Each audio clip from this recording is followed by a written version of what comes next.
आज की क्लास में हम अपना चैप्टर स्टार्ट कर रहे हैं, real nature of radiation and matter. सबसे पहली बात, एनसीईआरटी टेक्स्ट बुक अपनी साथ निकाल लीजिए, बिकॉज थोड़ा हम बुक के कॉन्सेप्ट साथ लेते चलेंगे। क्या वो कह रहे हैं, क्या उसमें दिया गया है, क्या नहीं। क्या हो गया, चुपचाप बैठो। देखिए, real nature of radiation and matter, NCERT text book निकाल लीजिए अपने साथ।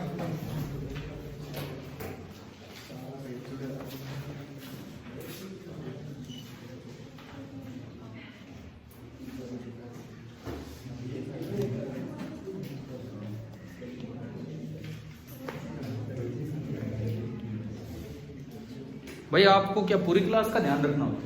चुपचाप बैठ जाओ। नहीं, एक दिन एक आपके साथ ही भागा था बाहर, है ना। Dual nature of radiation and matter, इसमें स्टार्टिंग होती है आपकी बुक में इंट्रोडक्शन पार्ट से। ठीक है, अपनी बुक में ध्यान देना। एक एक लाइन टू लाइन रीडिंग नहीं कर रहे हैं, लेकिन इनसे क्या क्या बातें आ सकती हैं वो हम देख रहे हैं।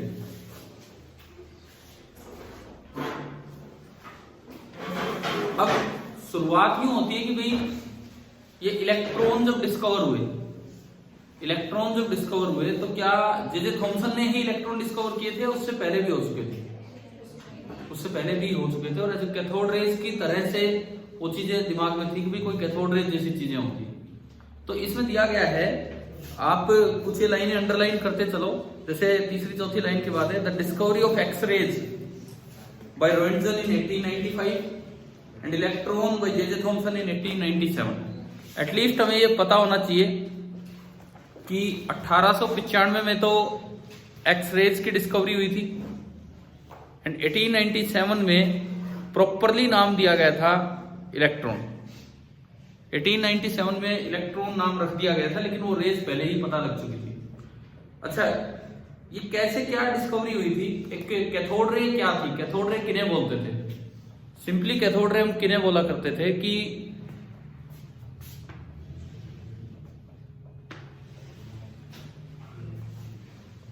आप एक ग्लास ट्यूब लेते हो, आप लेते हो और यहां पे एक एमीटर प्लेट है, कैथोड भी उसे बोल देते थे, ज्यादा क्लियर वर्ड एमीटर है।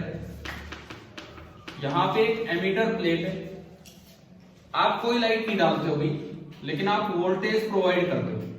कैसे भी करके आप एक वोल्टेज प्रोवाइड करते हो। इस साइड ये ग्लास है, यहां भी आपने कोई टर्मिनल बना लिया इधर की तरफ। तो यूं देखा गया, यहां बीच में कोई गैस भरी हुई है। तो यूं देखा गया कि जब आप एक प्रॉपर वोल्टेज देते हैं तो इधर से कुछ रेज चल के जा रही है। रेज नहीं मतलब सामने वाली स्क्रीन पे, ग्लास पे, प्लेट पे कुछ चमक पैदा हुई, कुछ लाइट पैदा हुई, तो इसको नाम दिया जाता है कैथोड टर्मिनल। तो कैथोड से आने वाली रेज को क्या बोल दिया गया? Cathode rays. वैसे वो उससे नहीं निकल रही थी, वो जनरेट कहां से हो रही थी? ये जो बीच में गैस है, इसका क्या होता जा रहा था? आयनाइजेशन हो रहा था, उससे वो इलेक्ट्रॉन्स निकल रहे थे, जो उस समय इलेक्ट्रॉन जैसी चीज जानते ही नहीं थे। ये तब हो रहा था जब यहाँ पे लो प्रेशर पे गैस ली जा रही थी, काफी लो प्रेशर पे। देखो, एक्सपेरिमेंटल काम हुआ तभी कुछ चीजें सामने आई थी। तो काफी लो प्रेशर पे गैस ली जा रही थी। तो इसमें दिया गया है कितना low pressure? 0.001 mm of mercury column. ये लो प्रेशर जो है that is 0.001 mm of mercury column. इतना कम प्रेशर लिया गया और ये पाया गया कि सामने एक फ्लोरोसेंट ग्लो दिखा ग्लास पे। अच्छा, कलर कैसा मिल रहा था ग्लास का? वो डिपेंड करता था कि आपका टाइप ऑफ ग्लास कैसे। ठीक है, आपसे पूछा जाए कि भाई इस एक्सपेरिमेंट में जो सामने कलर मिला, कैसा कलर मिल रहा था? तो this depends on the type of glass. जैसे इसमें एक एग्जांपल दिया है, yellowish green for soda glass. यहां पे जो सामने जो आपको कलर नजर आ रहा था, एक एग्जांपल अपना याद रखें, ये जो कलर था it was yellowish green for soda glass. और बाकी कैसा कलर होगा? It depends on the type of glass, कि आपने कैसा ग्लास यूज किया। ठीक है, देखो ये सारे की सारी चीजें आपके दिमाग में होनी चाहिए, कॉन्सेप्ट्स, क्योंकि इस बुक में जो दे रखा वो आप नहीं पढ़ के जा रहे हो, पूरे चांसेस हैं कि कुछ एक एक नंबर वाले सवाल मिस कर जाओगे। ठीक है, तो एक एक लाइन मैं पूरी ढंग से रीडिंग नहीं कर रहा हूं, ये आपका काम होगा, मैं तो बता रहा हूं इंट्रोडक्शन में क्या कुछ आया जा रहा है वो आपको बता रहा हूं। अच्छा, उसके बाद क्या हुआ, ये कैथोड रेज की डिस्कवरी किसने की थी? विलियम क्रूक्स ने। 1870 में ही हुई थी। अरे थॉमसन ने तो नाम दिया था इलेक्ट्रॉन 1897 में, 27 साल बाद, लेकिन ये डिस्कवरी तो 1870 में हुई थी कैथोड रेज की। फिर इसके बाद आपको ये पता होना चाहिए कि जो जे थॉमसन थे, जे थॉमसन, उन्होंने उसको नाम दिया उन कैथोड रेज को इलेक्ट्रॉन। इसके बाद दो बड़े अच्छे एक्सपेरिमेंट हुए, एक से तो इलेक्ट्रॉन का Q/m निकला था और एक से इलेक्ट्रॉन का Q निकला था। एक से तो चार्ज बाई मास निकला था और एक से Q निकला था। Q/m कैसे निकला था ये हमने पढ़ा होगा कभी 12th में। जे थॉमसन का मैग्नेटिज्म वाले में एक वेलोसिटी सेलेक्टर एक टॉपिक आता है, वेलोसिटी सेलेक्टर या वेलोसिटी फिल्टर। उसमें जहां एनसीईआरटी में टॉपिक उसके नीचे लास्ट पैराग्राफ में उस टॉपिक में अलग से लिखा हुआ है कि हिस्टोरिकल इवेंट हुआ था कि वेलोसिटी सेलेक्टर का यूज करके जे थॉमसन ने किसी तरह से इलेक्ट्रॉन का स्पेसिफिक चार्ज निकाला था। स्पेसिफिक चार्ज मतलब Q/m। जे थॉमसन ने क्या किया था सुनो, अब यहाँ पे जे थॉमसन ने क्या था वो सुनिए। इन्होंने क्या किया, एक रीजन दिया जिसमें इलेक्ट्रिक फील्ड भी लगा दिया और जिसमें मैग्नेटिक फील्ड भी लगा दिया परपेंडिकुलर डायरेक्शन में। इलेक्ट्रिक फील्ड भी और मैग्नेटिक फील्ड भी परपेंडिकुलर डायरेक्शन में लगाया। अब यहां से जब वो पार्टिकल सेंटर कर रहे थे इलेक्ट्रॉन, तो उनपे दो फोर्स लग रहे थे। इलेक्ट्रिक फील्ड नीचे है तो इलेक्ट्रिक फोर्स नेगेटिव चार्ज पे किधर लगेगा? अपोजिट डायरेक्शन में ऊपर। और मैग्नेटिक फोर्स लगेगा, देखो V आगे B अंदर, तो V क्रॉस B तो किधर होगा? ऊपर। तो Q into V cross B किधर होगा? नीचे। ठीक है, तो Q into V cross B जो होगा वो नीचे होगा। समझ आ रही है क्या डायरेक्शन के साथ? क्या थोड़ा बड़ा करके दिखाऊं ये डायग्राम क्या हो रहा है क्या नहीं? देखो ये छोटी छोटी बातें सीधे सवाल बन के आते हैं। हम तो क्या सोचते हैं जब हम ये चैप्टर पढ़ते हैं, इवन मैंने भी जब ये पढ़ाया पहले, तो एनसीईआरटी से एक एक पॉइंट नहीं लिए। हमने क्या पढ़ा इस चैप्टर में? एक तो फोटो इलेक्ट्रिक इफेक्ट पढ़ा सीधा, उसमें फोटोन थ्योरी और आइंस्टीन ने मतलब कैसे वो सारी चीजें एक्सप्लेन की, फिर इफेक्ट ऑफ फ्रीक्वेंसी इंटेंसिटी, ये सब चीजें कर रखी है। लेकिन इंट्रोडक्शन भी नहीं पढ़ा चैप्टर का। मतलब कितने कितने क्वेश्चन तो इसी में मिस हो जाते हैं। समझ आ रहे हैं ना ये? तो थोड़ा इस तरीके से लेके चलेंगे अब इसको। देखिए मैं इसको थोड़ा बड़ा बना के दिखाता हूं कि जे थॉमसन ने क्या कुछ किया था, किस तरह से उन्होंने एक एक्सपेरिमेंटली ये सब अरेंज किया। इन्होंने दो प्लेट्स ली मेटल की और एक पे पॉजिटिव चार्ज एक पे नेगेटिव, यानी कि एक इलेक्ट्रिक फील्ड बना दिया इस डायरेक्शन में और यहां से इलेक्ट्रॉन्स को एंट्री दी। अब इलेक्ट्रॉन पे नेगेटिव चार्ज है और इस इलाके में परपेंडिकुलर डायरेक्शन में जनरेट कर रखा था मैग्नेटिक फील्ड। परपेंडिकुलर डायरेक्शन में मैग्नेटिक फील्ड, तो जैसे ही इलेक्ट्रॉन आएगा इलेक्ट्रिक फोर्स किधर लगेगा? ऊपर की तरफ, क्योंकि नेगेटिव चार्ज है E इंटू E। और मैग्नेटिक फोर्स अभी हमने देखा Lorentz force QV cross B। V cross B तो ऊपर आ रहा है, तो Q into V cross B नीचे, वो नीचे लगेगा QVB। और इन्होंने इस तरह से E और B को सेट कर दिया कि ये अनडिफ्लेक्टेड चले। अगर अनडिफ्लेक्टेड चलेगा तो ये दोनों फोर्स इक्वल होंगे, अगर ये अनडेविएटेड चलेगा तो दोनों फोर्स क्या होंगे? इक्वल होंगे बिल्कुल। यानी कि Q से Q कैंसिल, E बराबर VB, तो V कितना आ गया? E/V। तो सबसे पहले तो इन्होंने इसकी वेलोसिटी फिक्स कर दी, E/V। फिर इससे अगले रीजन में उन्होंने E को ऑफ कर दिया, केवल B छोड़ दिया। इससे अगले रीजन में उन्होंने E को ऑफ कर दिया, ओनली B रखा, B नॉन जीरो, और E कितना कर दिया? 0। एक बार वेलोसिटी फिक्स कर दी, पता लग गया कितनी वेलोसिटी के पार्टिकल एंटर कर रहे हैं। देखो यहां दीवार लगा दी, यहां दीवार लगा दी, तो सीधे तो वही निकलेंगे जो अनडिवाइडेड होंगे। अनडिवाइडेड की वेलोसिटी कितनी है? E/V। उसके बाद जैसे ही मैग्नेटिक फील्ड में पार्टिकल इलेक्ट्रॉन एंटर करेगा, इस पे फोर्स किधर लगेगा? V क्रॉस B ऊपर, तो Q into V cross B नीचे। और परपेंडिकुलर एंट्री में आपको पता होगा कि ये एक सेमी सर्कुलर पाथ फॉलो करता है। ये मैग्नेटिज्म वाले चैप्टर में आती है बात है ना?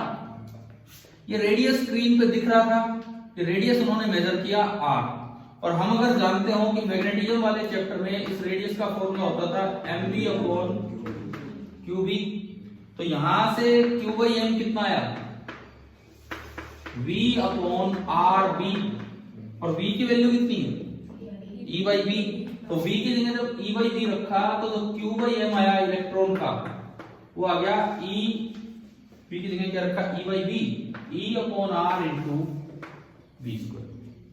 इस तरह से जे थॉमसन ने Q बाई एम स्पेसिफाई कर दिया था क्या है, और Q बाई एम की वैल्यू इलेक्ट्रॉन के लिए दी हुई किताब में 1.76 into 10 to power 11 coulomb per kilogram, 1.76 into 10 to power 11 coulomb per kilogram. इस तरीके से इन्होंने Q बाई एम निकाला था जे थॉमसन ने। एक हिस्टोरिकल एक्सपेरिमेंट था ये।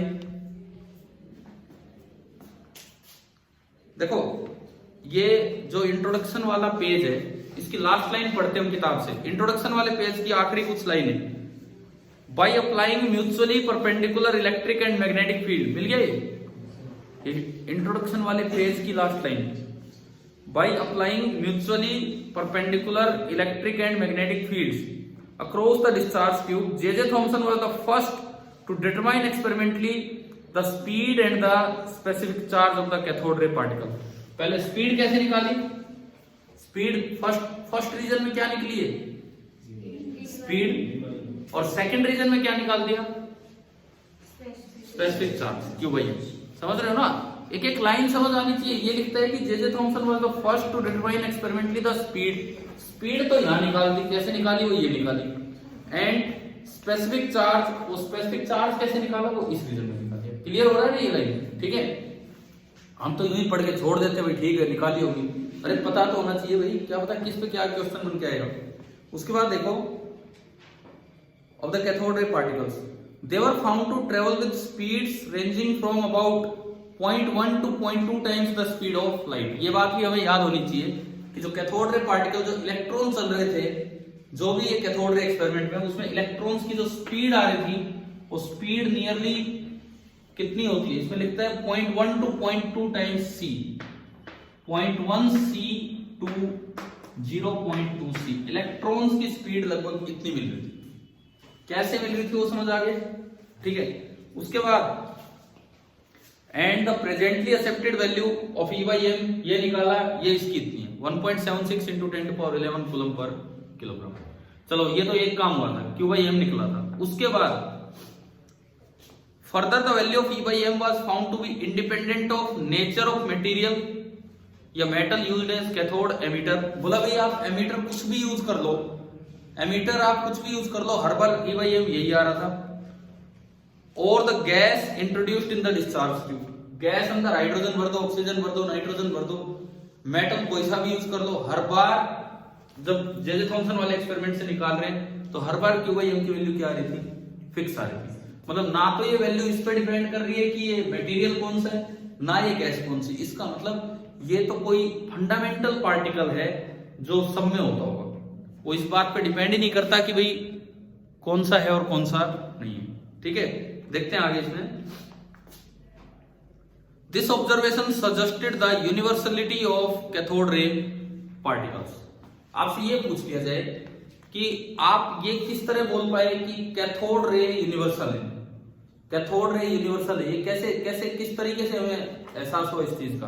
तो यूं था कि कैथोड रे एक्सपेरिमेंट में जो जे थॉमसन के मेथड से Q बाई एम निकाला, वो ना तो मेटल चेंज करने से चेंज हो रहा था, ना गैस चेंज करने से चेंज हो रहा था। इसका मतलब ये तो कोई फंडामेंटल पार्टिकल है जो सब में होता होगा, ये जो कैथोड रे जैसी चीज। समझ में आ गया ना, यूनिवर्सल नेचर का यहां से पता लगा, ठीक है।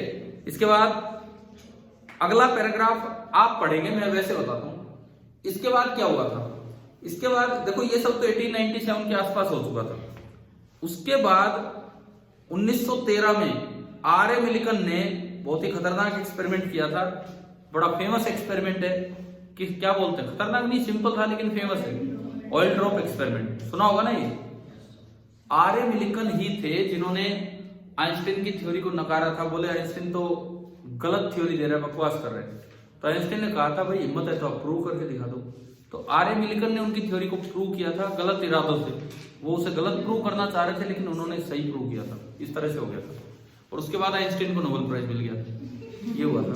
तो सुनो, कौन सी थ्योरी? आइंस्टीन ने थ्योरी तो कही दी है, फोटोन थ्योरी, जो इस चैप्टर की थ्योरी हो।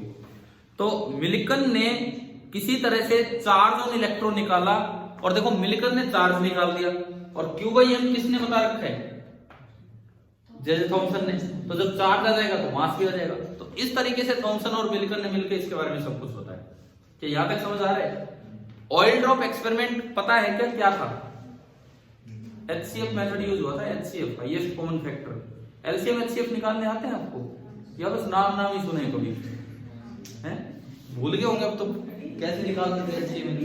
देखो सुनो, मैं LCM और HCF नहीं निकाल रहा हूं, मैं तो मिलिकन वाली बात पे आ रहा हूं। मिलिकन ने क्या किया था सुनिए, एक चैम्बर बनाया और यहां से ऑयल को अंदर डाल रहे थे, ऑयल ड्रॉप्स को। किसी तरह से ऑयल ड्रॉप चार्ज होती जा रही थी ड्यू टू फ्रिक्शन, वो जब यहां से निकल रही थी जैसे भी। तो जब इस चैम्बर में इलेक्ट्रिक फील्ड लगाया नीचे की तरफ, इस चैम्बर में इलेक्ट्रिक फील्ड लगाया नीचे की तरफ, माइक्रोस्कोप से उन्होंने ड्रॉप्स को ऑब्जर्व किया। उन ड्रॉप्स को ऑब्जर्व किया जो कांस्टेंट वेलोसिटी से नीचे जा रही थी। जो ड्रॉप कांस्टेंट वेलोसिटी से नीचे जा रही है उस पर नेट फोर्स कितना है? 0। तो एक तो उस पर उसका वेट लग रहा होगा क्या? mg। और जब इलेक्ट्रिक फील्ड नीचे और नेट फोर्स 0, तो इसका मतलब उस पर नेगेटिव चार्ज है, तभी तो एक दूसरा फोर्स किधर लगा होगा? ऊपर, Q इंटू E। उन्होंने इन दोनों को इक्वेट करके और Q कैलकुलेट कर लिया। जैसे भी उन्होंने कैलकुलेशन की, मास वगैरह का उन्हें आइडिया था, रेडियस ऑफ द ड्रॉप देख के, डेंसिटी देख के, इन सब चीजों, समझ गए हो? रेडियस ऑफ द ड्रॉप उन्हें पता था, कितनी रेडियस क्यू ड्रॉप डाल रहे। मास कैसे निकला होगा? डेंसिटी ऑफ ऑयल पता होने से, ठीक है। तो यहां से उन्होंने Q कैलकुलेट किया, डिफरेंट वैल्यूज लेके फिर उनका क्या निकाल दिया? HCF मतलब हाईएस्ट कॉमन फैक्टर, महत्तम समापवर्तक, ठीक है, हाईएस्ट कॉमन फैक्टर छोड़ो, HCF निकाला। उससे क्या हुआ? उन्हें यह पता लग गया कि सब में सबसे कॉमन चीज क्या है, और सबसे कॉमन जो फैक्टर मिला उसे ही आजकल हम बोलते हैं क्या? E। यानी कि सभी चार्जेस पे, सभी ड्रॉप्स पे E के मल्टीपल में ही चार्ज आ रहा था, तभी तो हाईएस्ट कॉमन फैक्टर क्या निकल रहा था? E। भाई किसी में 5E, किसी में 4E, किसी में 3E, तो इनका कॉमन फैक्टर क्या है? E। तो वहां से पता लगा। तो आपसे पूछा जाए क्वांटाइजेशन ऑफ चार्ज किसने प्रूव किया था? थॉमसन ने, मिलिकन ने? मिलिकन ने। इस एक्सपेरिमेंट से पता लगा था कि चार्ज इज क्वांटाइज्ड, ठीक है। इसका रीजन क्या है चार्ज की क्वांटाइज होने का? क्यों चार्ज क्वांटाइज होते हैं बताओ? फोर्स का क्या लेना देना? अभी बताओ, चार्ज क्वांटाइज क्यों होता है? क्या रीजन है इसका? अननोन, बिल्कुल सही। इसका रीजन तो आज तक साइंस को नहीं पता लगा है। आज तक साइंस को नहीं पता लगा है कि चार्ज क्वांटाइज क्यों है। आपकी कहीं ना कहीं एनसीईआरटी बुक में लिखा होगा, may be points to ponder में या किसी चैप्टर में बिल्कुल दिया है कि इस बात का रीजन देने का प्रयास भी आप ना करें, क्योंकि ये तो आज तक मिला ही नहीं है कारण क्या है इसका, ठीक है। अननोन है साइंस के लिए कि क्यों क्वांटाइज्ड है, लेकिन क्वांटाइज्ड है, ये एक फैक्ट है, फैक्ट की तरह ये चीज यूज होती है। क्लियर है? अब देखिए, ये यहां तक मैंने आपको इंट्रोडक्शन वाला पार्ट पढ़ाया है, केवल इंट्रोडक्शन वाला पार्ट। आप थोड़ा और ढंग से पढ़ेंगे तो आपको पता लगेगा, मे भी एक आधे और भी सवाल आ जाए। तो इसमें क्या पूछा जा सकता है आपसे?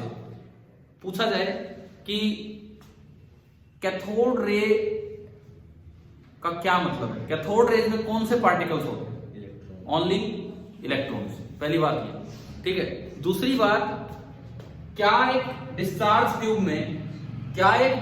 ट्यूब में लाइट डालने पे ही इलेक्ट्रॉन निकलते हैं? नहीं। आप अगर गैस है और आपने फील्ड लगा रखा है, बैटरी दे रखी है, तो गैस का भी आयनाइजेशन हो सकता है। तीसरी बात, जो कैथोड रेज निकलती हैं, मतलब जो इलेक्ट्रॉन निकलते हैं या जो भी कुछ है यहाँ पे, क्या इसका मेटल चेंज करने से, एमीटर का मेटल चेंज करने से या गैस चेंज करने से क्या nature of cathode rays change होता है? नहीं होता है। चौथी बात, कैथोड रेज मींस इलेक्ट्रॉन, उसका Q/m किसने निकाला था? जे थॉमसन ने। कैसे निकाला था मैंने अभी मिटा दिया, वो आपको दिखाया। और पांचवी बात, उस पर चार्ज कितना, ये किसने निकाला?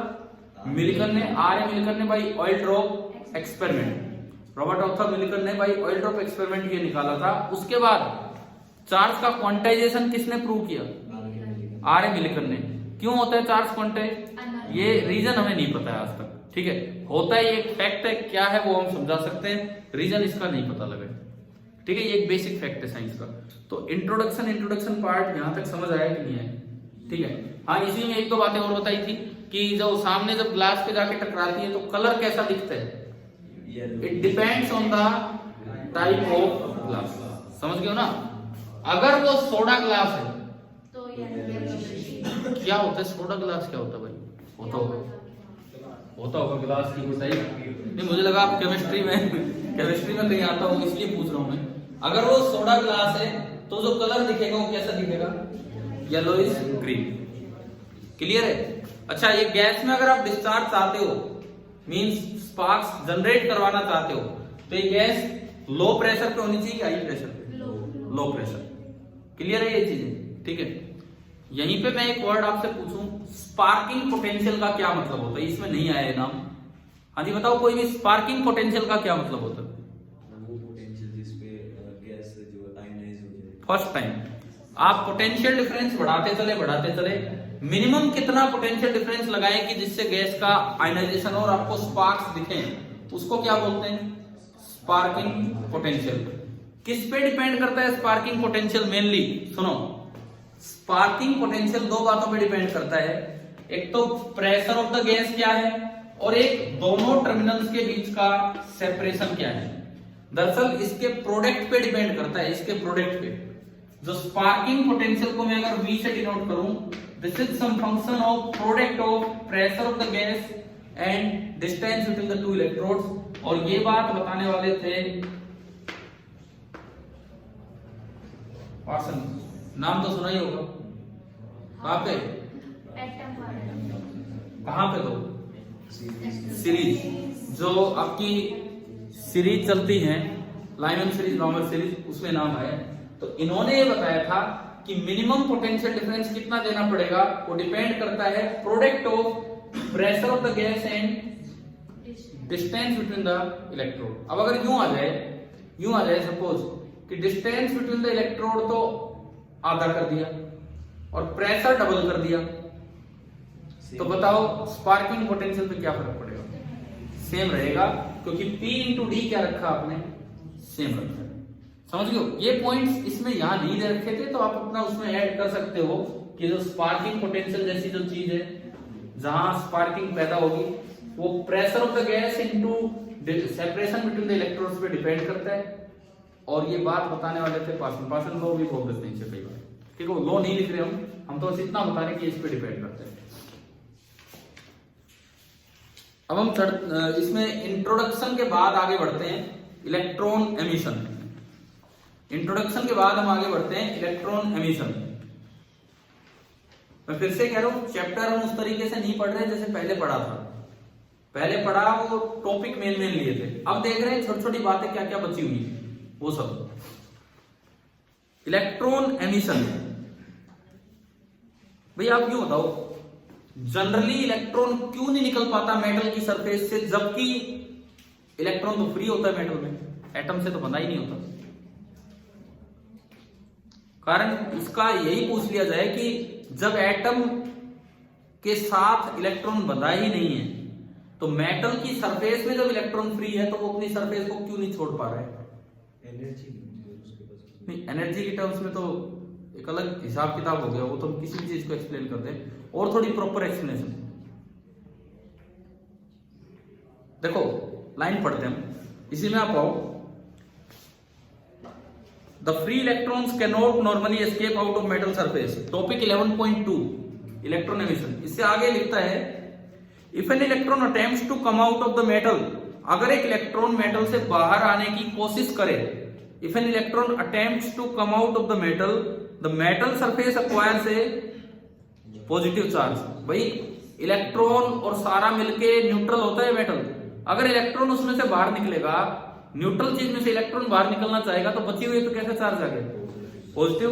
The metal surface acquires a positive charge and pulls the electron back to the metal. कोई लाइन तो हो हमारे पास लिखने को, तो ये है वो लाइन।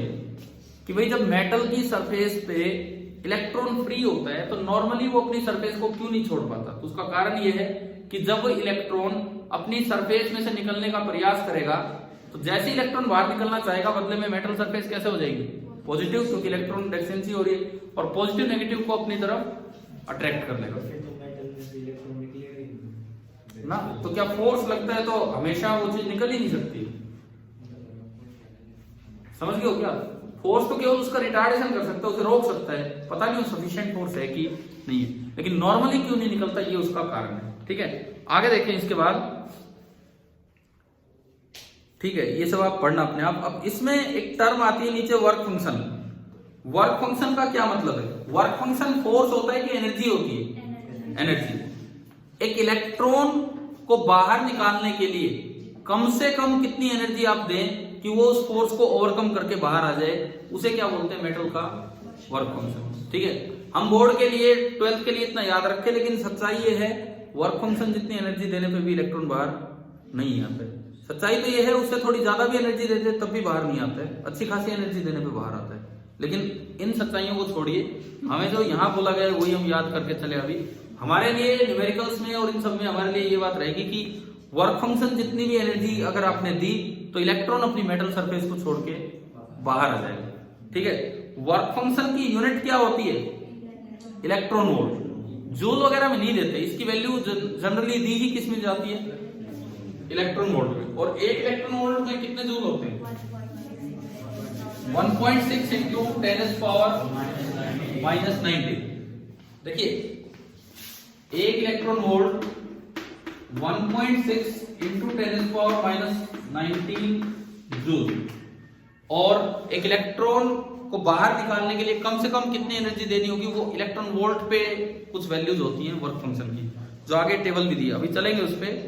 लेकिन इस पे नीचे एक लाइन पढ़ो आप, देखो ये बात ध्यान रखना कि ये फाई नॉट की वैल्यू किस किस चीज पे डिपेंड करती है। एक तो प्रॉपर्टीज ऑफ मेटल लिखा है एक लाइन में, एक तो properties of metal and nature of its surface. लेकिन एक चीज और ध्यान रखना, these are very much sensitive to surface impurities. These are very much sensitive to surface impurities. इसीलिए ये इनकी एग्जैक्ट वैल्यू नहीं होती। अरे लिखा ही है इसमें नीचे, हाँ ये लिखा ही है, देखो these values are approximate as they are very sensitive to surface impurities.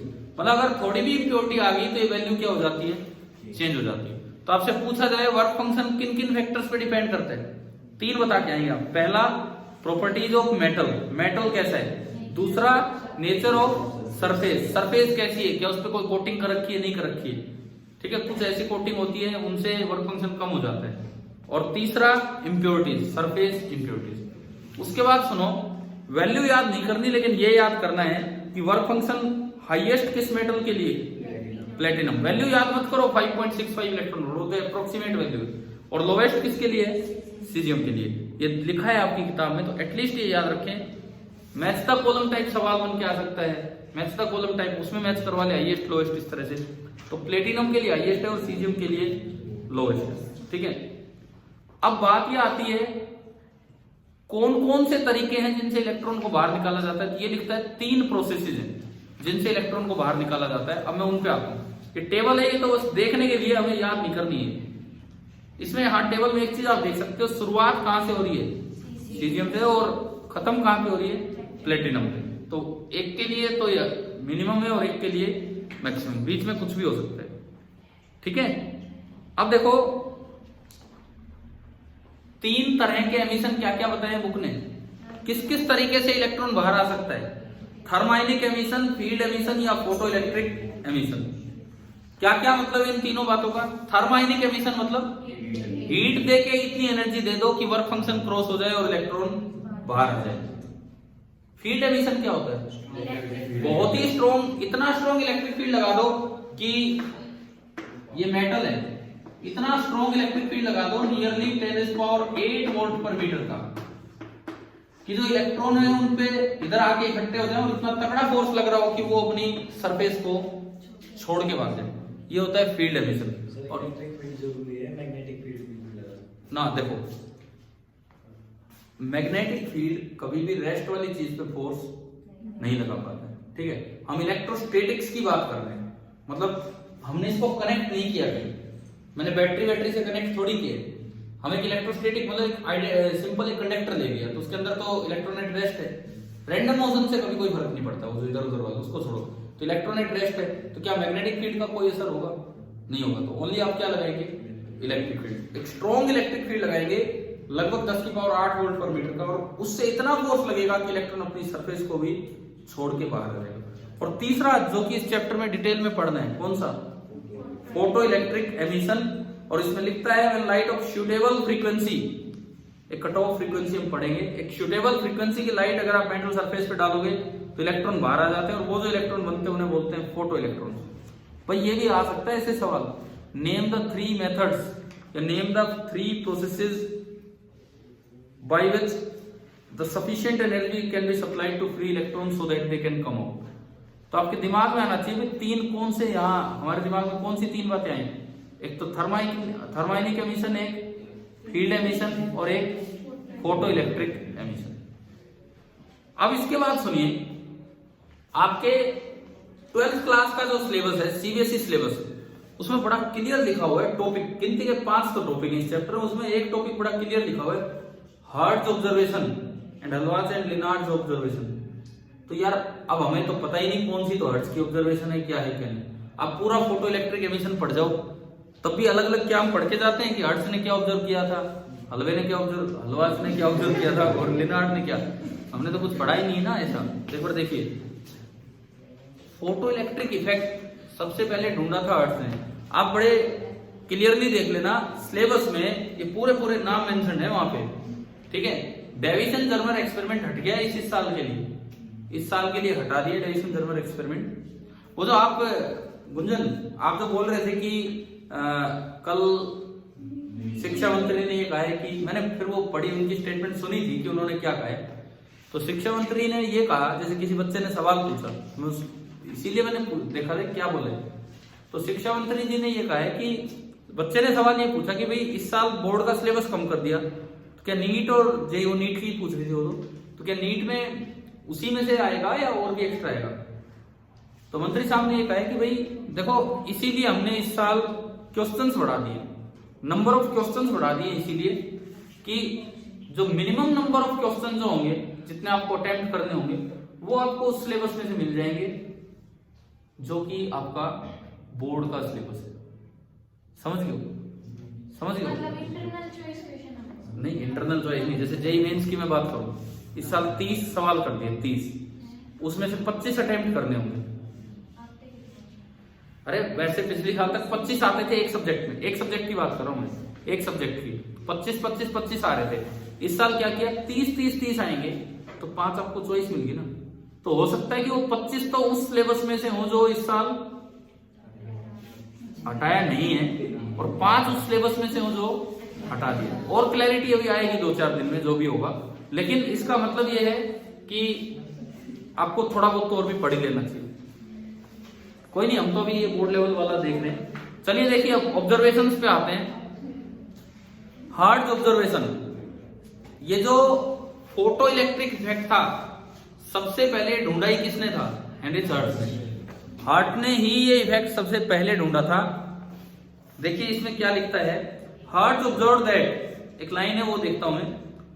Hertz observe that high voltage sparks across the detector loop were enhanced when the emitter plate was illuminated by ultraviolet light from an arc lamp। देखो यही diagram है भाई, आप अच्छी खासी voltage लगाते हो तो यहाँ पे स्पार्क्स दिख रहे थे, और मिनिमम वोल्टेज कितनी लगानी होती है, जिसे हमने क्या नाम दिया, स्पार्किंग पोटेंशियल। अब हर्ट्ज ने पता नहीं कैसे दिमाग लगाया, हर्ट्ज के दिमाग में एक चीज आई कि भाई क्यों ना इस पे लाइट डाली जाए, और लाइट डाल के देखा तो ये पाया गया कि वो स्पार्क्स बढ़ रहे थे, एनहेंस हो रहे थे, मतलब बढ़ रहे थे, मतलब कैथोड रेज पहले से ज्यादा आ रही थी। मतलब केवल आयनाइजेशन ऑफ गैस से नहीं बल्कि इधर से भी कुछ हो रहा है। समझ में आया? तो हर्ट्ज की तो ऑब्जर्वेशन इसी में थी, हर्ट्ज ने तो यही ऑब्जर्व किया था। ये जो डिस्चार्ज ट्यूब वाला एक्सपेरिमेंट है, इसमें यूं देखा गया जब एमिटर प्लेट पे अल्ट्रावायलेट लाइट डाली गई, अल्ट्रावायलेट विजिबल से थोड़ी स्ट्रॉन्ग होती है, उसकी फ्रीक्वेंसी थोड़ी ज्यादा होती है, अल्ट्रावायलेट लाइट डाली गई तो यूं पाया कि स्पार्क्स वर एनहेंस्ड। ऐसा नहीं कि स्पार्क अभी स्टार्ट ही हुए, लेकिन यूं पाया कि यहां से स्पार्क्स वर एनहेंस्ड, ये चीजें पाई। ठीक है, हर्ट्ज की मेन ऑब्जर्वेशन यही थी। उसके बाद light shining on metal surface, भाई बुक में तो देख रहे हो ना आप लोग भी, ठीक है, बुक में तो देखिए क्योंकि यहीं से तो हम पढ़ रहे हैं सारा कुछ। Light shining on metal surface somehow facilitated the escape of free charge particle. Light ने क्या किया, थोड़ी सहायता कर दी, जो इलेक्ट्रॉन मेटल को छोड़ के नहीं जा पा रहे थे, अपनी सरफेस को छोड़ के नहीं जा पा रहे थे, उसकी मदद कर दी लाइट ने, और कुछ नहीं, लाइट ने उसकी मदद की। And some electrons near the surface absorb enough energy from the incident radiation to overcome the attraction of positive ions in the material of the surface. मतलब लाइट ने क्या किया, इस मेटल की सरफेस में जो इलेक्ट्रॉन थे जो निकल नहीं पा रहे थे, क्योंकि अंदर जैसे वो निकलने चाहते अंदर कैसा बन रहा था, पॉजिटिव, वो उसको खींच लेता, तो उसको सफिशिएंट एनर्जी दी ताकि वो इससे निकल के बाहर आ जाए। और इलेक्ट्रॉन अगर यहां से निकल के बाहर आ जाते तो वो स्पार्क्स को एनहेंस कर ही देते। तो हर्ट्ज की ऑब्जर्वेशन याद हो जाएगी, ठीक है ना, हर्ट्ज ने ये ऑब्जर्व किया था। इसके बाद देखिए विलेल्म हलवा, अरे जो है भाई मुझे तो नहीं आती इसकी pronunciation, and Philip Lenard investigated the phenomena of photoelectric emission in detail in 1886 से 1902। अरे लोगों ने इतने इतने साल लगा दिए इसको समझने में। आइंस्टीन आता 1905 में, कॉपी किताब लेके एक थ्योरी दे जाता और नोबेल प्राइज ले जाता है। नोबेल प्राइज भी तब नहीं मिला, थ्योरी तो दी 1905 में, नोबेल प्राइज भी कई साल बाद मिला है। कब मिला है नोबेल प्राइज, अभी बताया था मैंने थोड़ी देर पहले, जब आर ए मिलिकन अड़ गए, बोले गलत थ्योरी है, तो आइंस्टीन ने भी कहा आप कर दो गलत प्रूफ। तो आर ए मिलिकन ने अपने कुछ साल लगाए लैब में, कुछ डाटा इकट्ठा करके लाए, और उस डाटा से उनकी इक्वेशंस, उनकी थ्योरी सही प्रूव हुई, और तब जाके फिर आइंस्टीन को क्या मिला, नोबेल प्राइज। मतलब आइंस्टीन की थ्योरी आने से पहले भी साइंटिस्ट लोग लैब में लगे रहे। ये देखो इन्होंने कितने कितने साल लगा दिए। ये हलवाज और लेनार्ड ने 1886 से 1902, कितने साल हो गए, 6 साल हो गए, कितने साल हो गए भाई, कोई बात नहीं, 12 साल तो इन्होंने यहाँ लगा दिए, 16 साल तो इन्होंने यहाँ लगा दिए, सुनो। और बाद में आर ए मिलिकन ने कुछ साल लगा दिए उस थ्योरी को गलत प्रूव करने में, लेकिन तब जाके आइंस्टीन वाली थ्योरी ही सही हुई है, ठीक है।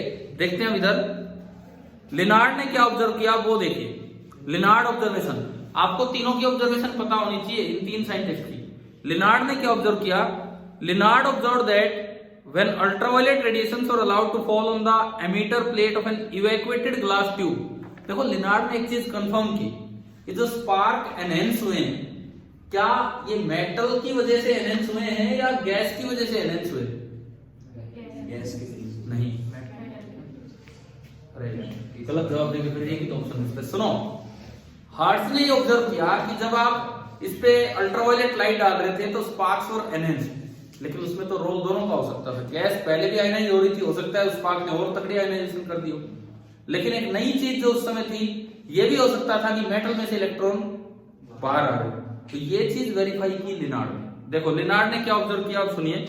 Lenard observe that when UV radiations were allowed to fall on emitter plate of evacuated glass tube. Evacuated glass tube मतलब अब तो गैस है ही नहीं, वैक्यूम अंदर, enclosing the two metal plates, current flows in the circuit.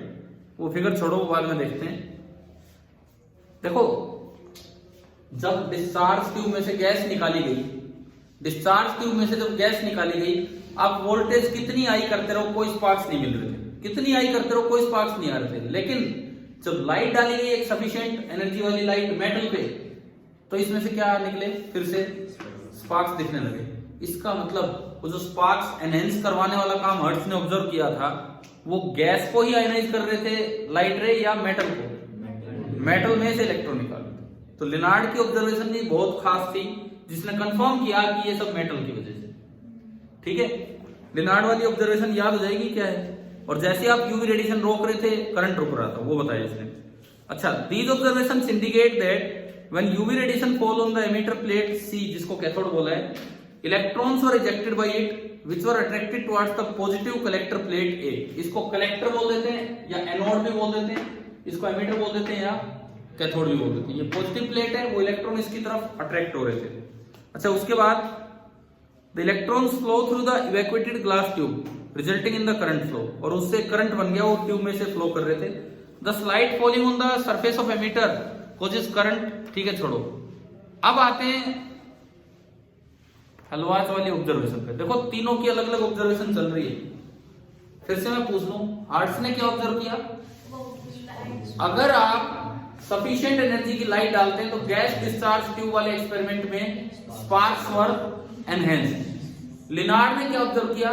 Gas निकाल के इस ट्यूब में से इवैक्यूएटेड ट्यूब ली और उसमें देखा लाइट डालने पे करंट बन रहा है, लाइट डालने पे स्पार्क्स आ रहे हैं, तो यानी कि ये मेटल की प्रॉपर्टी है। अब ये तीसरे साइंटिस्ट की ऑब्जर्वेशन सुनो। इन्होंने गैस ट्यूब का कोई सहारा नहीं लिया, इन्होंने इलेक्ट्रोस्कोप का सहारा लिया। इलेक्ट्रोस्कोप क्या होता था, कभी सुना हमने इलेक्ट्रोस्टैटिक्स में? इलेक्ट्रोस्कोप आपकी एनसीईआरटी फर्स्ट चैप्टर के, हाँ वही स्टार्टिंग टॉपिक है, स्टार्टिंग टॉपिक इलेक्ट्रोस्टैटिक्स का। इलेक्ट्रोस्कोप एक ऐसी अरेंजमेंट होती है जिससे आप किसी बॉडी के चार्ज को डिटेक्ट कर सकते हो, उस पे चार्ज है या नहीं, उस पे चार्ज कम हो गया है या उस पे चार्ज ज्यादा हो गया। इलेक्ट्रोस्कोप में क्या था, एक रोड थी, नीचे दो लीव थी। अगर आप सामने चार्ज लेके आते हो तो अपोजिट चार्ज इधर इंड्यूस होगा और उस पे भी होगा। अगर लीव डाइवर्ज होगी तो मतलब ये चार्ज है, अगर लीव और ज्यादा डाइवर्ज होगी तो मतलब इस पे चार्ज बढ़ गया, और लीव थोड़ी कम डाइवर्ज हुई तो इस पे चार्ज कम हो गया। तो ये हेलवाच वाली ऑब्जर्वेशन भी बड़ी यूनिक थी। इन्होंने क्या किया, इलेक्ट्रोस्कोप का यूज करके कुछ ऑब्जर्वेशंस ली। देखिए क्या थी इनकी, सुने। इन 1888 he undertook the study further। अब ये स्टडी को लिनार्ड से आगे लेके चलने लगे। क्या हुआ, and connected a negatively charge zinc plate to an electroscope. याद रखनी है हमें ये बात। इन्होंने क्या किया, एक नेगेटिवली चार्ज जिंक प्लेट ली और उसको किससे कनेक्ट कर दिया, इलेक्ट्रोस्कोप से। कनेक्ट करने का मतलब है कि इलेक्ट्रोस्कोप बता रहा था कि इस पे कितना चार्ज है, इस तरह से। अब देखो सुनो, ये जो इनकी ऑब्जर्वेशन है, सवाल बन के आ सकते हैं सीधे सीधे। क्या है सुनिए, he observed that the zinc plate lost its charge when it was illuminated by ultraviolet light। पहली ऑब्जर्वेशन क्या आई, नेगेटिवली चार्ज जिंक प्लेट ली थी उन्होंने और वो लीव थी, खुली हुई थी। क्यों खुली हुई थी भाई, चार्ज है तो वो तो इलेक्ट्रोस्कोप दिखाएगा। पहली ऑब्जर्वेशन सुनो, ये बुक एक नेगेटिवली चार्ज जिंक प्लेट है, इस बुक पे अल्ट्रावायलेट रेज डाली तो थोड़ी देर में लीव्स यूं फोल्ड हो गई। इसका क्या मतलब है, चार्ज खत्म हो गया। समझ में आया? देखो ये है, अरे ये direct case study type question बन सकता है यही, केवल इन ऑब्जर्वेशन पे पूरा 4 नंबर का बोर्ड में इस साल 4 नंबर क्या है केस स्टडी वाले, केवल इन ऑब्जर्वेशंस पे 4 नंबर का केस स्टडी टाइप क्वेश्चन बन सकता है। एक पार्ट उसमें हार्ट्स का हो, एक पार्ट उसमें लिनार्ड वाला हो, और फिर तीसरा ये जो भी है इसका हो, है ना। वो हो सकता है इनका नाम ना देके आपको ऐसा केस ही दे दे, भाई पहले ये होगा तो बताओ क्या होगा, ये होगा तो बताओ क्या होगा। समझ गए हो? अब तीसरे वाले पे हमारे पहली ऑब्जर्वेशन, आप एक नेगेटिवली चार्ज जिंक प्लेट लाए, इलेक्ट्रोस्कोप की लीव्स यूं खुली होंगी, इस पे यूवी रेडिएशन डालेंगे तो थोड़ी देर में क्या होगा, लीव्स विल कोलैप्स। इसका क्या मतलब है कि ये क्या हो गया, अनचार्ज। क्यों खत्म हो गया? नेगेटिवली चार्ज रोड का मतलब है कि इसमें कुछ एक्स्ट्रा इलेक्ट्रॉन्स है, और आप अगर यूवी लाइट डालेंगे तो फोटो इलेक्ट्रिक एमिशन होगा, मतलब लाइट डालने से इलेक्ट्रॉन बाहर निकलेंगे, तो जो एक्स्ट्रा इलेक्ट्रॉन थे वो बाहर निकल गए और ये न्यूट्रल हो गए। इसके बाद क्या होगा वो देखते हैं आगे। Further the uncharged zinc plate becomes positively charge when it was irradiated by ultraviolet light. अगली बार वो क्या लाए, एक अनचार्ज जिंक प्लेट लेके आए। समझ रहे हो क्या? अगली ऑब्जर्वेशन उनकी, वो एक अनचार्ज जिंक प्लेट लेके लाए तो वो तो ऐसे ही रहेगा, लीव्स ऐसी रहेंगी। अब इस पे लाइट डाली, अल्ट्रावायलेट लाइट, तो थोड़ी देर में लीव्स खुलने लगी। क्या मतलब है इस बात का, इस पे चार्ज आने लग गया। अब इसको एक्सप्लेन कैसे करें, न्यूट्रल प्लेट पे यूवी लाइट आई तो इसमें से क्या बाहर निकले, इलेक्ट्रॉन बाहर निकले, तो इस पे चार्ज आ गया। चार्ज आ गया तो वो सामने दिखेगा। समझ में आया? उसके बाद positive charge on a positively charge zinc plate was found to be further enhanced when it was illuminated by ultraviolet. देखो इस एक आदमी की 3 ऑब्जर्वेशन है जो एक ही केस स्टडी में बन के आ सकते हैं। 3 ऑब्जर्वेशन क्या क्या है, 3 ऑब्जर्वेशन क्या, हमारे पास 5 ऑब्जर्वेशन होगी। हम पहली ऑब्जर्वेशन हार्ट्स की, जो गैस डिस्चार्ज ट्यूब में स्पार्क्स वर एनहांस्ड, ये देखा उसने कब, लाइट डालने पे। दूसरी ऑब्जर्वेशन लिनार्ड की, उसने देखा इवैक्यूएट करके, ट्यूब को इवैक्यूएट कर दिया, फिर भी ये देखा कि सफिशिएंट एनर्जी की लाइट डालने पे स्पार्क्स दिख रहे थे, मतलब गैस का कोई रोल नहीं है इसमें, ठीक है, लाइट में। तीसरी में 3 ऑब्जर्वेशन है इस हलवार्स की। क्या क्या क्या ऑब्जर्वेशन है? सबसे पहले इसने क्या किया, नेगेटिवली चार्ज जिंक प्लेट ली, जिंक प्लेट ली इसने नेगेटिवली चार्ज, उसको इलेक्ट्रोस्कोप के साथ कनेक्ट किया तो वो लीव्स खुली थी। जैसे उस पर अल्ट्रावायलेट रे डालनी स्टार्ट की, थोड़ी देर में लीव्स कोलैप्स कर गई। इसका एक्सप्लेनेशन कि इलेक्ट्रॉन निकल गया एक्स्ट्रा और वो क्या होगी, न्यूट्रल। दूसरी ऑब्जर्वेशन इनकी, इसने एक न्यूट्रल प्लेट ली, न्यूट्रल प्लेट को जब वो इलेक्ट्रोस्कोप के पास लाया तो लीव्स आपस में यूं थी, लेकिन जब उस पर लाइट रे डाली तो लीव्स थोड़ी देर में क्या होगी, ओपन। क्यों? उस पर लाइट रे डाली तो न्यूट्रल में से इलेक्ट्रॉन निकले तो उस पर कैसा चार्ज आया, पॉजिटिव आया, तो वो इलेक्ट्रोस्कोप पे दिखेगा तो इसलिए अपीयर हो गया। तीसरा, ये 1 नंबर का यू सवाल बन के आ जाए। तीसरा, एक पॉजिटिवली चार्ज जिंक प्लेट को मैं इलेक्ट्रोस्कोप के पास ले गया, लीव्स कुछ खुली हुई। पॉजिटिवली चार्ज जिंक प्लेट को मैं इलेक्ट्रोस्कोप के पास ले गया, लीव्स कुछ खुली हुई। अब मैंने उस पर अल्ट्रावायलेट रे डाली तो बताओ लीव्स पे क्या इफेक्ट दिखेगा, और भी ज्यादा डाइवर्ज होंगी या कन्वर्ज होंगी?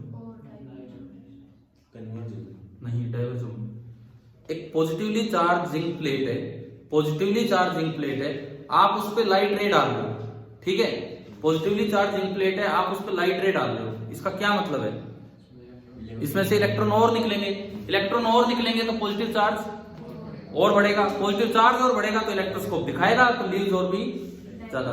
वहां बताया जाता है, लिखा होता आपकी किताब में, the degree of divergence indicate the amount of charge. ये लाइन है एनसीईआरटी बुक की पहले चैप्टर की, कि कितना डाइवर्ज हो रही है लीव्स, वही बताता है वही कितना उस पे चार्ज है। तो आप ये बताओ, क्या ये ऑब्जर्वेशंस, 5 ऑब्जर्वेशन आपको समझ आ गई? क्या अभी तक ये याद की थी कभी साइंटिस्ट के नाम से? नहीं की। हम चैप्टर पूरा पढ़ लेते हैं लेकिन हम ये याद नहीं करते क्या है क्या नहीं। भाई बिल्कुल ऐसा कोई भी सवाल बन के आ सकता है, फिर आने के बाद तो अगले साल से तो बच्चे याद करने लग जाएंगे, लेकिन अगले साल हम थोड़ी होंगे फिर इस क्लास में, समझ गए ना, ये बोर्ड में क्योंकि सिलेबस में अलग से लिखा हुआ है। तो ये आपका हुआ ये वाला पार्ट। अब आप इसमें एक और बात सुनिए। लास्ट पैराग्राफ में मैं आने से पहले बीच वाले पैराग्राफ में आता हूं। After the discovery of electron in 1897, 1897 में इसकी डिस्कवरी होने के बाद, ठीक है छोड़ो इसको, तो ये जो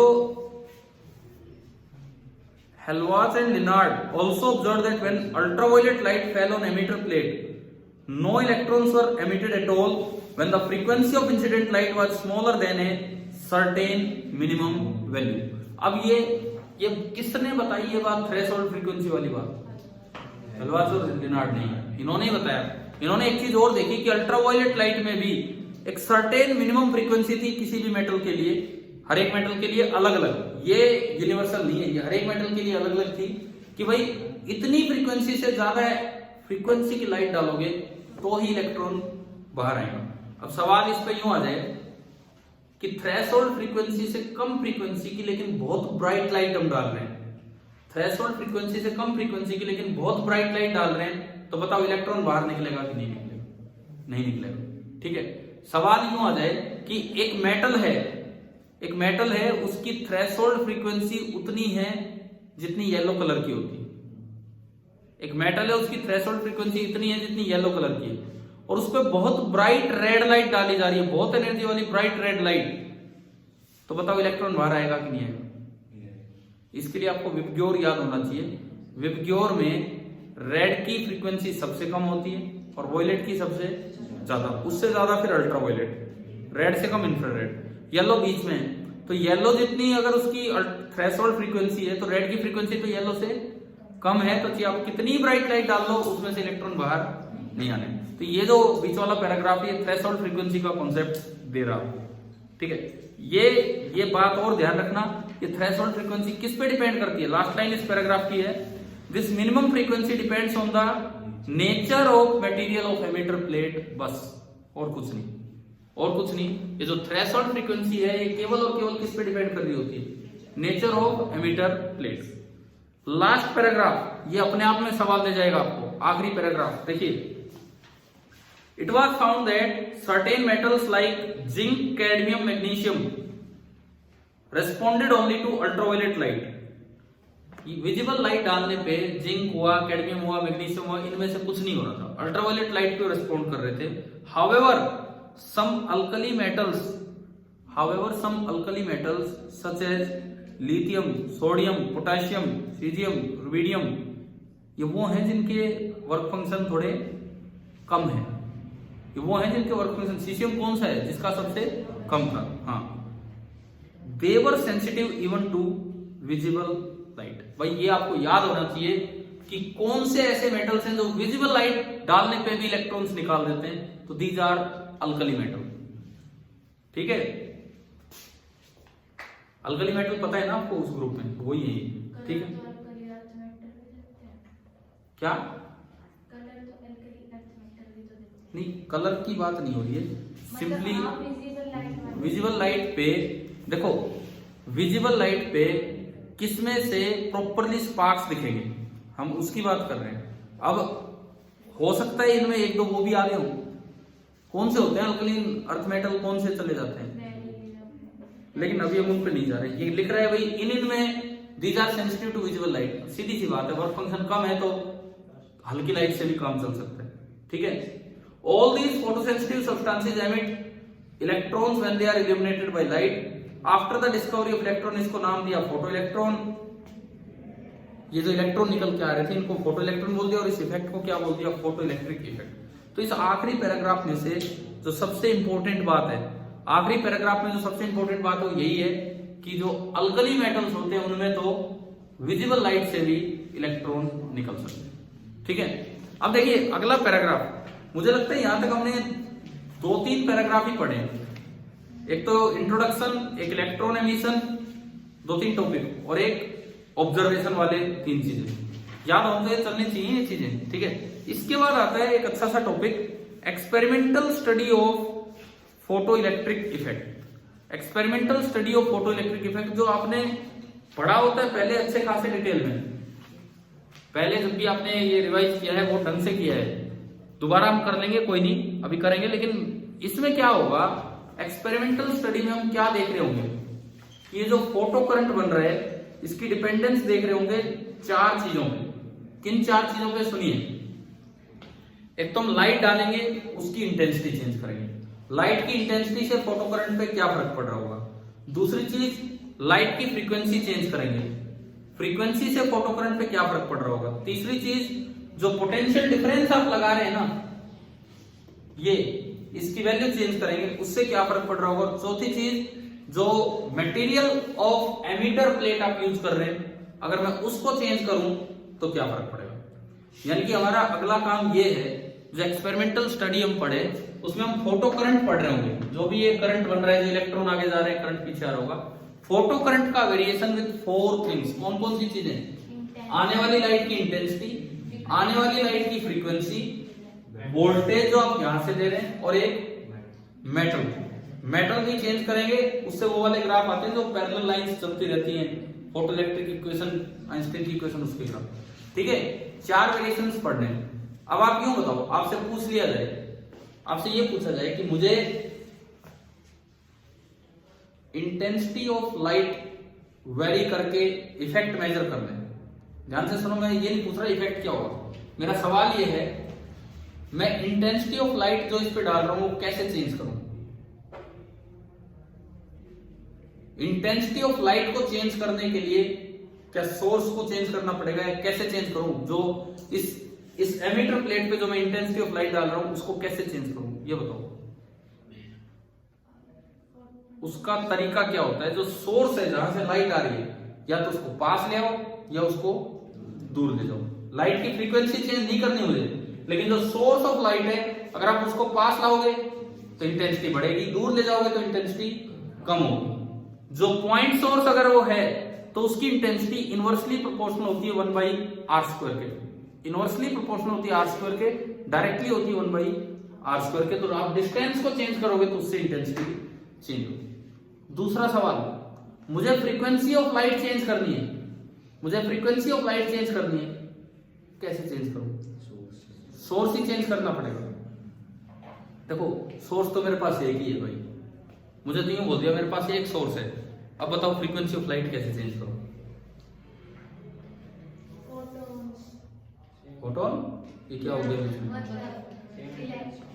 भाई, मुझे ये बताओ। देखो आपसे कोई भी सिचुएशन पूछी जा सकती है, आपको एक सोर्स दे दिया कोई, तो मैं फ्रीक्वेंसी कैसे चेंज करूं, उसको पास या दूर लाके क्या करना होता है, सेम इंटेंसिटी। मैं इंटेंसिटी का जिक्र ही नहीं कर रहा, कहां से सेम इंटेंसिटी। मेरा सवाल सुनिए ध्यान से, कोई भी बच्चा इस बात का जवाब दे कि अगर मुझे एक सोर्स दिया गया है और मैं फ्रीक्वेंसी कैसे चेंज करूं। अब जवाब सुनो इधर, हाँ इधर देखो सुनो, आपको कोई सोर्स दिया होगा, नॉर्मली सोर्स से व्हाइट लाइट चलती है, मोनोक्रोमेटिक को लेजर सोर्स हमें नहीं दिए जाते, प्रिज्म से तो वो और भी फैल जाएंगी, ढंग से जा ही नहीं पाएगी। होता क्या है सुनिए, व्हाइट लाइट भी ना हो, अल्ट्रावायलेट में कई तरह की लाइट चल रही हो, ठीक है, कैसा ही सोर्स दे दिया, आप फिल्टर यूज करेंगे। फिल्टर क्या करते हैं, जैसे रेड फिल्टर यूज कर दिया आपने, व्हाइट लाइट के आगे रेड फिल्टर, तो ओनली कौन सी लाइट को जाने देगा, रेड लाइट को। फिर थोड़ी देर में ब्लू फिल्टर यूज कर लो, अब ओनली कौन सी लाइट जा रही होगी, ब्लू लाइट। यानी कि एक ही सिंगल सोर्स से अगर आपको फ्रीक्वेंसी चेंज करनी है तो आपको फिल्टर्स का यूज करना होगा। अगर आपको इंटेंसिटी चेंज करनी है सिंगल सोर्स से तो सोर्स को दूर या पास लाना होगा। अगर आपको वोल्टेज चेंज करनी है तो बैटरी एंड कम्यूटेटर का सहारा लिया जाएगा। बैटरी में तो रियोस्टेट लगा दो, रियोस्टेट वेरिएबल रेजिस्टेंस, और कम्यूटेटर मतलब स्विचिंग की, जो इधर प्लस इधर माइनस भी कर सकता है या उधर प्लस इधर माइनस भी। जो कैथोड को देखो, अगर आपको इलेक्ट्रॉन अट्रैक्ट करवाने हैं तो आप एनोड को पॉजिटिव करो, कलेक्टर को पॉजिटिव करो और एमिटर को नेगेटिव, तभी तो पॉजिटिव इलेक्ट्रॉन को अट्रैक्ट करेगा। और अगर आपको इलेक्ट्रॉन रिपेल करवाने तो क्या करेंगे, ये नेगेटिव कर दो और ये पॉजिटिव। और चौथी बात, नेचर ऑफ मटेरियल के साथ देखना हो कैसे चेंज होगा, तो उसके लिए तो भाई ये एमिटर प्लेट ही चेंज करनी पड़ेगी और कोई तरीका नहीं, ठीक है। अब एक बार एक्सपेरिमेंटल स्टडी क्या होगी उससे पहले इस अरेंजमेंट को पढ़ते हैं, जस्ट एक आधा पैराग्राफ पढ़ते हैं। यहां से देखिए फिगर 11.1 ये टॉपिक है, टॉपिक का मैं शुरुआत कर रहा हूं। फिगर 11.1 डिपिक्ट्स, टॉपिक 11.4 मैंने पढ़ना स्टार्ट किया है। Depicts A schematic view of the arrangement used for experimental study of photoelectric effect, ठीक है, वो आप देख लेना बाद में बुक में क्या है। It consist of an evacuated glass या क्वार्ट्ज ट्यूब। एक इवैक्यूएटेड ट्यूब होती है जो ग्लास की बनी होती है, मेनली उसमें क्वार्ट्ज की विंडो होती है, ग्लास की बनी होती है, क्वार्ट्ज की विंडो होती है, इस तरह का रहता है। सुनिए, जहां से लाइट आएगी। Having a photo sensitive plate C वो प्लेट है जहां से जो कैथोड का काम करेगा, जहां से इलेक्ट्रॉन निकलेंगे, एंड अनदर मेटल प्लेट ए जो एनोड का काम करेगी, जो कलेक्टर प्लेट है, ठीक है। Monochromatic light from source S of sufficiently short wavelength. ये क्यों कह रहे हैं वेवलेंथ कम करना, वेवलेंथ कम करेगा तो एनर्जी उतनी लाइट की ज्यादा होगी और वो एक अच्छी खासी लाइट होगी जो इलेक्ट्रॉन निकाल सकती है। Passes through the window W जो क्वार्ट्ज की बनी होगी and falls on the photosensitive plate C, emitter plate पे जाके टकराएगी। यहाँ कोई विंडो बनी होगी क्वार्ट्ज की और उससे लाइट आएगी और सी पे टकराएगी। उसके बाद the electrons are emitted by the plate C and are collected by the plate A by the electric field created by the battery. देखो ये इलेक्ट्रॉन क्यों पहुंचेंगे इधर, क्योंकि आपने बैटरी ऐसे लगा रखी है कि ये पॉजिटिव है और ये नेगेटिव, तो एक इलेक्ट्रिक फील्ड होगा पॉजिटिव से नेगेटिव, तो इलेक्ट्रॉन पे फोर्स किधर लगेगा, अपोजिट डायरेक्शन में, तो इस इलेक्ट्रिक फील्ड की वजह से इलेक्ट्रॉन वहां पहुंच जाएंगे, ठीक है। आगे देखिए, the battery maintains the potential difference between C and A that can be varied, या आप वोल्टेज चेंज कर सकते हो। उसके बाद the polarity of plate C and A can be reversed by a commutator. Role of commutator पता होना चाहिए यहाँ पे हमें। कम्यूटेटर इसमें नीचे लगाते हैं, उसका काम होता है सी और ए की पोलैरिटी चेंज कर दे, कभी सी पॉजिटिव ए नेगेटिव तो कभी ए पॉजिटिव ना ए पॉजिटिव सी नेगेटिव, इस तरह से, ठीक है। उसके बाद क्या है, पढ़ लेना, आगे बढ़ता हूं मैं, तो पढ़ लेना जरूर आप, ठीक है। अच्छा, जो इस टॉपिक का लास्ट पैराग्राफ है वी कैन यूज, आज की क्लास में वहां से पढ़ के इसे फिनिश कर रहे हैं। सुनो, we can use the experimental arrangement of figure this to study the variation of photocurrent with. देखो एक्सपेरिमेंटल स्टडी में फोटो करंट का वेरिएशन 4 चीजों के साथ देखा जाता है। किस किस के साथ, इंटेंसिटी, वो कैसे चेंज करते हैं, सोर्स को पास या दूर करके। दूसरा फ्रीक्वेंसी, वो कैसे, फिल्टर यूज करके। तीसरा फ्रीक्वेंसी ऑफ पोटेंशियल डिफरेंस, वो आप variable battery and rheostat and commutator का यूज करके। एंड चौथा नेचर ऑफ मटेरियल प्लेट, उसके लिए तो प्लेट को चेंज करना होगा। ये बातें इसने बताई होंगी नीचे। Light of different frequencies can be used, अलग अलग फ्रीक्वेंसी की लाइट कैसे बन पाएंगी, by putting appropriate coloured filter और coloured glass in the path of light. भाई ये तरीका याद होना चाहिए, वहां पूछ ले हमारे पास कोई मेथड ही ना हो कि मैं फ्रीक्वेंसी कैसे चेंज करूं, या तो कलर्ड फिल्टर या कलर्ड ग्लास यूज कीजिए इन द पाथ ऑफ लाइट। उसके बाद आखिरी लाइन, इंटेंसिटी ऑफ लाइट को कैसे चेंज करें हम? इंटेंसिटी ऑफ लाइट को कैसे चेंज करें? Changing the distance of light source from the emitter. कि लाइट सोर्स कितनी दूर कितनी पास आप कर रहे हो, समझ गए हो? यहां तक समझ में आया आप लोगों को? ठीक है, इससे आगे हम कल कंटिन्यू करते हैं। ठीक है भाई, थैंक यू।